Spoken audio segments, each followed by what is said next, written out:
I never thought one night could completely turn my life upside down.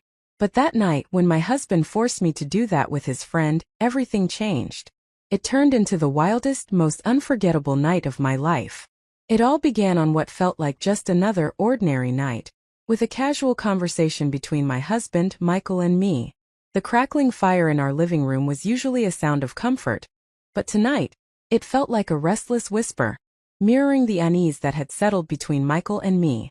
We'd been married for 15 years, a solid block of time filled with shared memories, laughter, the usual ebb and flow of daily life. Michael, my dependable husband, sat opposite me on the sofa, his eyes fixed on the dancing flames as though he were searching for something lost in their depths. I knew something was off even before he began to speak, but I wasn't prepared for the words that would soon leave his mouth. He cleared his throat, the sound cutting through the comfortable silence, and said, "Lisa, there's something I've been wanting to talk about." I instinctively tensed, preparing myself for the usual conversation topics. Bills, work, the monotony of our everyday life. But those usual themes were nowhere near what was about to happen. The thought that maybe he'd finally decided to book that long-overdue vacation to Italy flickered through my mind, before I quickly dismissed it as wishful thinking. "What is it?" I asked, keeping my voice neutral while trying to act calm. His gaze shifted to mine. There was an intensity there that unsettled me. "I want you to be with another man," Michael said, his voice calm, almost too casual, as if he was suggesting what we should have for dinner. And the words hit me like a punch to the gut, leaving me breathless, my mind struggling to grasp the enormity of what I had just heard. And everything changed in that moment. The usual cozy atmosphere of our evening suddenly replaced by a thick, suffocating tension. I stared at him, waiting for the punchline, for the joke, the smirk, the "just kidding." None came. And the silence was deafening. The look in his eyes was serious, a strange mix of detached curiosity and something else that I couldn't quite decipher, something that made me feel unsafe. And as he looked at me, I noticed for the first time how different he was. "What?" I finally managed to whisper, my voice cracking. "What did you just say?" Michael's expression remained maddeningly calm, as though he hadn't just detonated our entire world. "I've been thinking about it," he said, leaning back. "Could be good for us, for you." For a moment I couldn't speak. This wasn't the Michael I knew. My Michael, steady, practical, grounded, would never suggest something so bizarre.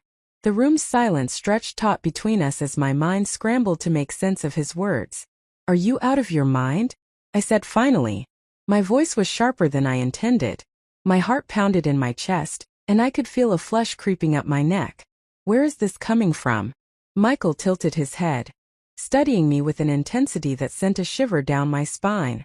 "I've been thinking about it for a while," he admitted. "I think it could open things up for us. Make things better." "Better?" I wanted to laugh, but the sound caught in my throat.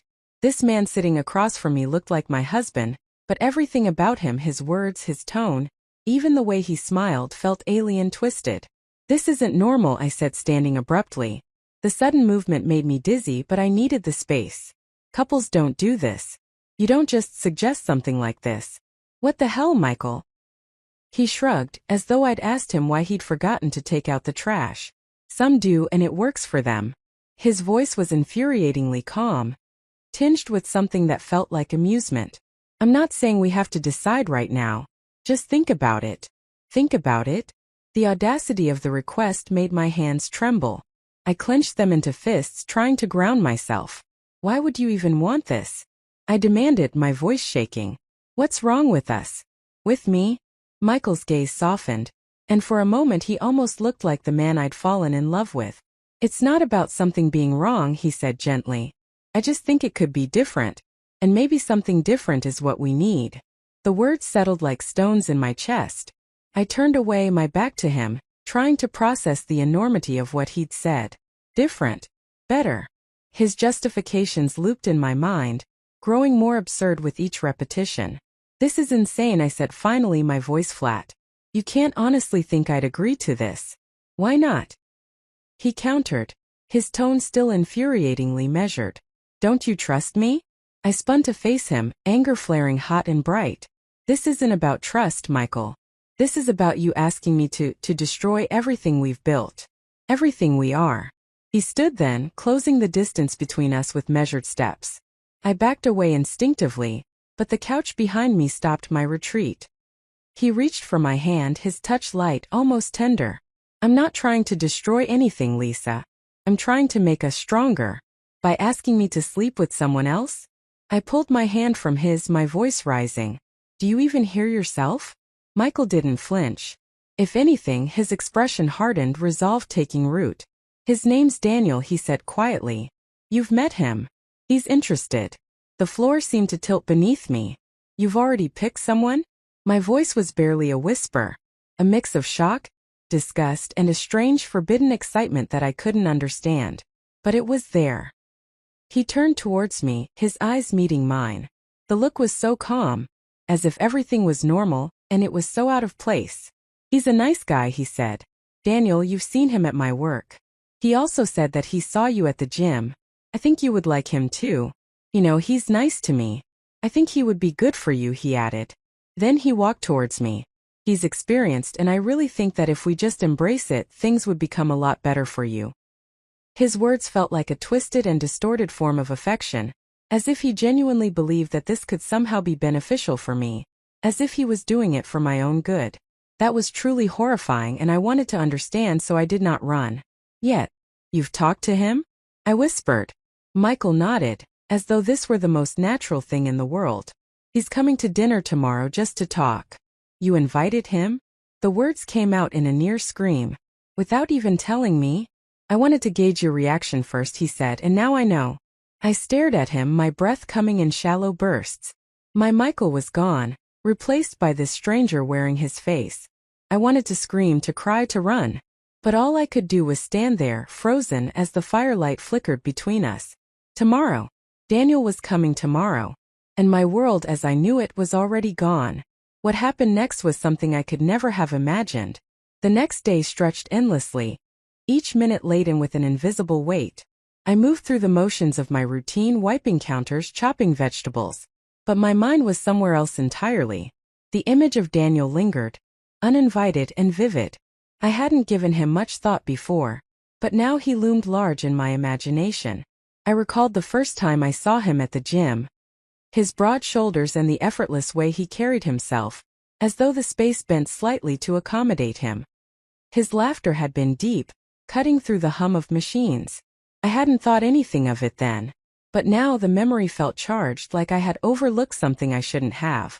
And then there was the way his gaze had lingered on me. Not leering but deliberate, as though he was seeing past the surface. The knife slipped on the cutting board, jolting me back to the present. I exhaled sharply, shaking my head. It wasn't like me to get lost in my thoughts, let alone thoughts like these. But Michael's words had opened a door I wasn't prepared to walk through. And now I couldn't seem to shut it. By the time I set the table, my stomach twisted with a strange mix of anticipation and dread. The house felt too quiet, the spaces between sounds stretching unnaturally long. I glanced at the clock, each tick pulling me closer to a moment I couldn't fully understand, let alone predict. I didn't know what I was waiting for, only that it was already in motion. And as much as I tried to resist the pull, a part of me, the part one didn't want to acknowledge, felt drawn to see where it would lead. Then the doorbell rang, the sound ripping through the suffocating silence of the house, and my heart leaped into my throat. My hands went cold. All the blood that I had went to my face, as the realization washed over me. This was it. I was no longer myself. I was now a puppet. I heard Michael approaching the door, his footsteps light and quick. I could tell by the excitement in his pace that he was expecting this, that he wanted it, and the thought made my stomach churn. I hated him for it. I saw him opening the door. Then I saw Daniel's tall figure, and for a moment my body just froze. He was here. I walked to the living room, and there they were, their laughter echoing in the space, a sharp reminder of how out of place I was feeling. They turned to me, their smiles almost predatory, their eyes lingering on me, assessing me, and it was like I was the only thing in the room, as if they could see all the confusion, all the dread, and all the forbidden feelings that were raging inside me. Lisa, this is Daniel, Michael said, his hand on my arm, his touch possessive, his control palpable, and it was his way of showing me that this was not going to be a choice, that I was just a pawn in his twisted game. It's nice to finally meet you, Lisa, Daniel said, his voice warm, his smile gentle. and his eyes had something that I could not understand. It was a mix of desire with a deep, dark understanding. Michael has told me so much about you, he added, and it felt like a promise of what was to come. It was a twisted joke, but it was not funny. Likewise, I replied, my voice barely audible, and I quickly turned to the kitchen, the place that had become the place where I would run away from the reality of what I was going through. But that did not work because the reality always followed me. I started to cook, the routine tasks feeling like a slow form of torture. The waiting felt unbearable, and I felt my body tingling, my heart racing as it was all a mixture of fear and a dark desire. I wanted this to end, but also a part of me wanted more. What was wrong with me? Why was I feeling like this? Why wasn't I stopping it? The dinner was a weird mix of forced smiles and casual conversations, where I felt like I was on a stage. I tried to eat, but the food felt like sand on my mouth with no taste, no flavor. It was all a performance. They were both observing me, and their gazes were making me feel exposed. I just wanted it all to stop, but the performance had to continue. It was my role, I had to do it. But then Michael put down the fork and looked at me. Felt like the start of the end. What he said next left me frozen. You know what? Michael said with a cheerful tone that was anything but. His voice almost too casual, and I felt my heart skip a beat.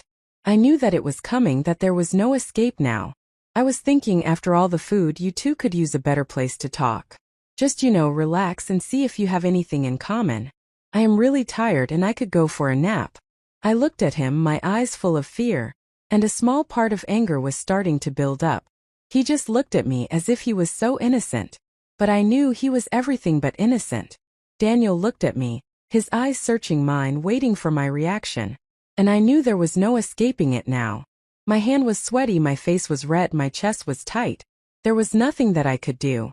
It would be great, Daniel replied with a gentle smile, his eyes on mine. And I hated them both. I was so lost. That's what you would like, of course. It was not a question. It was an order. Yeah, it's fine, I said, my voice trembling. But also I felt a thrill, a strange excitement that I hated. And it made me feel worse. But I couldn't stop it. The world was spinning and I was falling, but instead of wanting to grab the edge, I was surrendering to the void. Michael walked to the kitchen and kissed my head. And that's it. Everything was set. I was now on my own. And they were both waiting. I stood, my body stiff, but my heart was pounding in my chest. The feeling was a twisted mixture of fear, excitement, and complete resignation. A feeling of complete surrender, as I knew that the moment I was dreading had finally arrived. Michael patted me one last time before heading up to his room. And then Daniel's smile lingered, soft yet unreadable, as he leaned in slightly and asked, "Ready?"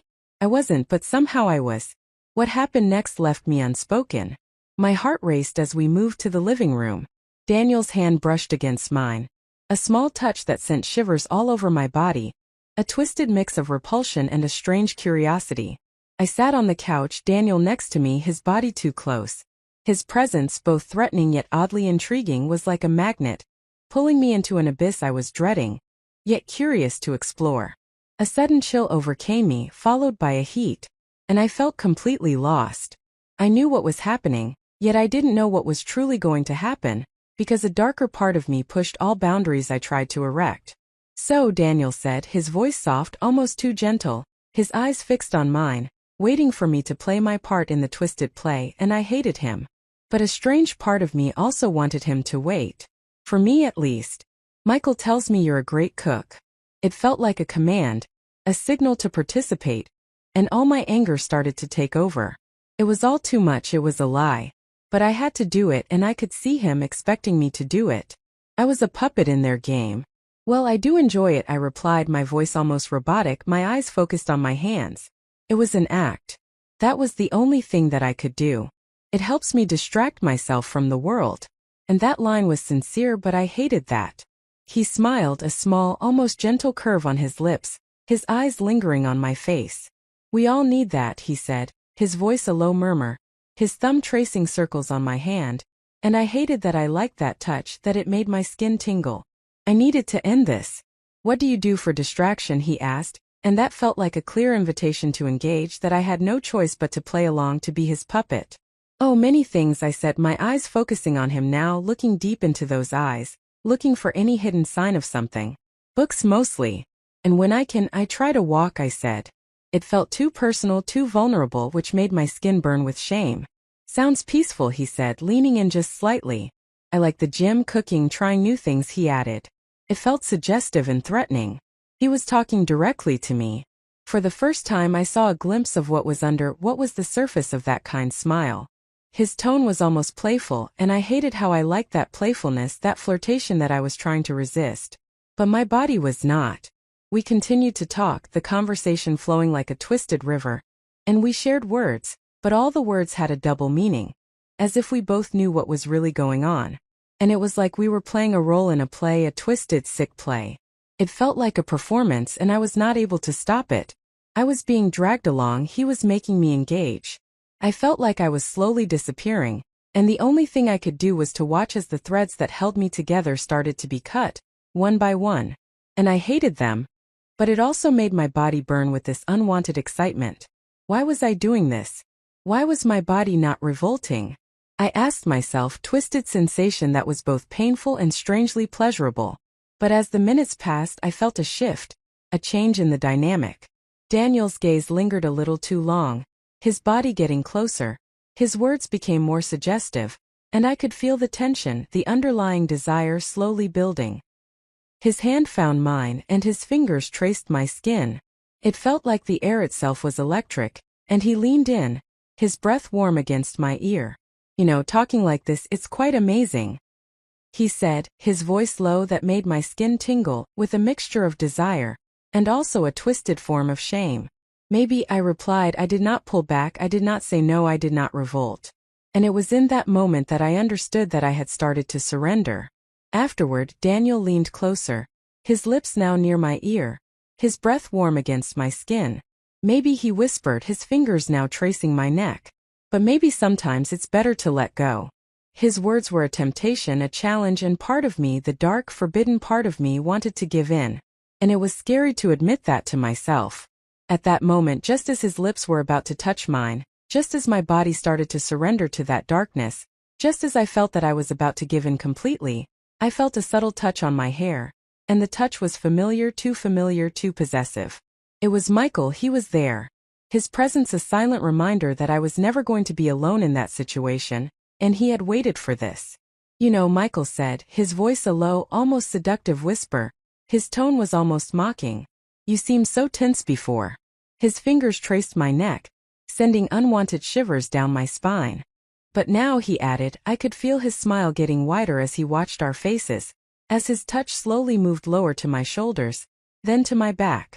You look relaxed, he concluded, and seeing you like that, well, it warms my heart, as if you have finally understood the truth. His words felt like a twisted compliment, as if he was watching all of this as a form of a distorted love story, and that made me feel even more confused, more powerless. Finally, Daniel's lips touched mine, his kiss a burning invitation, and it all started to become too real, my skin on fire, my senses tingling, and I tried to resist, to stop, to fight back. But there was something else taking over, something that was both terrifying and exciting. That feeling made my stomach twist, but yet I wanted it. I closed my eyes, surrendering to the moment, accepting the twisted reality that I was now a part of, as my body, without any permission of mine, started to respond. It felt something I have never felt before. I was being taken by the hand, dragged into the darkness that had been set before me. His hands moved on my skin, his touch exploring me with such power that it felt as if all of my insides were on fire, as if I was slowly being melted by this twisted fantasy. I moved, wanting to stop it, wanting it to end, but it was too late. Daniel found his way to me, and that first touch of it was so brutal, so rough, so big, that a tear rolled down my cheek, as if my body was revolting, caught between fear and desire. Ouch! Almost escaped my lips. As it started, I felt as if I was going to split in two, but he did not stop. And then everything went dark. I was lost in a whirlwind of sensations. I was no longer in control, I was no longer myself. I was a vessel being filled, and the size, the sheer force, it was so overwhelming. I was drowning in it all, lost in a why body responded in ways that I had never imagined. All those forbidden feelings taking control. I didn't know what was happening to me, But there was something in that moment that made my body do all the things that I was trying to control, and it was too much to bear. But also, it felt strangely exciting. Through the chaotic blur I could see Michael, his eyes fixed on me, and they were full of that sick excitement, that twisted fascination, as if he was looking at a piece of art, not on a human being. I felt such a mix of feelings that it made my heart ache. I wanted him, but also I hated him. I wanted to scream, to destroy, and to stop all this. The thought made my chest tighten, and it was in that moment, as I looked at Michael watching me, that I knew that he was completely lost, that his fantasy was controlling him, and I felt pity for him. It made all of this even more twisted, as his desire had turned me into this creature that I was unable to control. But then I gave in to the pleasure, and then all I could recall were fragmented moments, blurred sensations, a twisted mix of pleasure and pain, merging into one terrifying, thrilling experience. I felt myself slipping into a world that no longer felt like my own, a world shaped by someone else's desires. I was a part of it, yet I didn't want to be. Or did I? I couldn't decide. The line between surrender and resistance blurred beyond recognition. But this didn't end here. The story was far from over. Morning crept in, pulling me reluctantly from the haze of the night. The scent of our bodies lingered in the air, a heavy reminder of all that had just happened, and I woke up on the couch, disoriented, my body aching in protest, my mind struggling to piece together the fragments of a night that had changed everything. The living room was dimly lit, the early morning light barely peeking through the blinds, and it all felt so distant, like a bad dream that I could not escape. I looked at my body. I could feel his hands again, the way he had touched me. That twisted mix of pleasure and shame made my stomach churn, my body tremble. Then I found my phone on the coffee table. The screen lit up, displaying a text message from an unknown number. It was from Daniel. "Hey Lisa, it's Daniel. Michael gave me your number. Had some urgent work this morning, so I had to leave early. I enjoyed last night, hope you did too." The message was so casual, so dispassionate, it sent a shiver down my spine.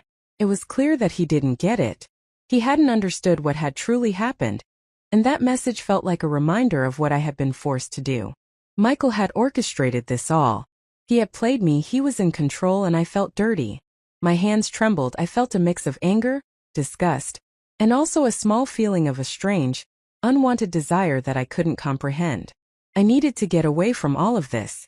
So I got up, my body still heavy, my movements firm, and I walked to the kitchen, with the purpose of putting an end to it all. My mind was set, and there was no way to turn back. It was time to erase all the boundaries that they had put on me, and reclaim the control that I had given away. I saw him there, Michael, preparing coffee, as if everything was fine, as if he was living in his own world, where his actions had no consequences. "Morning," he said, with a gentle tone that was so out of touch with reality that it made me laugh, a dry, humorless sound that barely touched his ears. He turned towards me, his eyes searching mine, and for the first time, they were not full of twisted desires.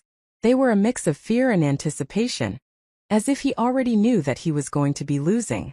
"Morning," I replied, my voice flat, empty of all emotion, and I poured myself a cup of coffee. "Did you sleep well?" I asked. That question was designed to expose the twisted nature of everything, of what we had become. He took a deep breath and took the coffee cup in his hand. Then a small, almost non-existent smile appeared on his face. "Yeah, I did. I hope you did too, you know. You seemed so tense before." He added, and that confirmed it. He had seen nothing. He had learned nothing. He still lived in his own twisted reality. So I took my cup and walked away. That was that. But little did I know, everything was about to change. The house was too quiet again, and I was alone in this mess, surrounded by the ghosts of what had just happened. All my actions from yesterday felt surreal, but they had happened. I was not who I was yesterday or the day before or the day before. And that was it. Everything had changed. As I walked back to my room, I felt like the air had been replaced with something thick, something heavy, that made it hard to breathe. And all that I wanted to do was to look for something that felt real, that was not touched by his twisted desires. That's when my eyes caught an old photo album of us. I grabbed it, my fingers brushing against the old paper, as if trying to touch a past that was now lost, and a new photo fell from inside the pages. It was us back when we had first met. Then as I looked at the old pictures, my heart started to ache, And a tear fell on my cheek as I saw all those memories, all the love, all the hopes that had been lost. A part of me wanted that back, wanted that twisted reality to go away. I was looking at those pictures of us, so innocent, so happy, so full of love, and it all felt so distant from the twisted mess we were now in. All those distorted feelings, all the darkness, was now fighting inside of me, and I was no longer trying to contain them. And as I looked at that familiar smile, that look in his eyes, something changed. The anger and the resentment were still there, but they were accompanied by a twisted feeling of sadness, a desire to make it all right again, to bring that old Michael back, to regain all that we had lost, and that I needed to explore with a purpose. All the strength that I had was finally taking form, and it was giving me direction, a clear path. That was not about being free but about making things normal. I needed to go back, I had to go through him, and I knew that was wrong. So I walked to the office room, my footsteps heavier than before. The anger slightly faded, but it was replaced by a twisted determination to try to fix us.